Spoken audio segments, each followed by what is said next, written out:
You ask Tiger to solve. This deals with linear equations with one unknown. The final result is x equals -4. Let's solve it step by step. Group all constants on the right side of the equation. Add 4 to both sides. Simplify the arithmetic.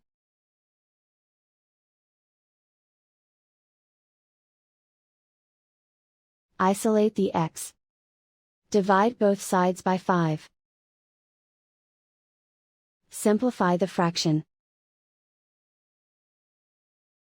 Find the greatest common factor of the numerator and denominator. Factor out and cancel the greatest common factor. And so the final result is x equals -4.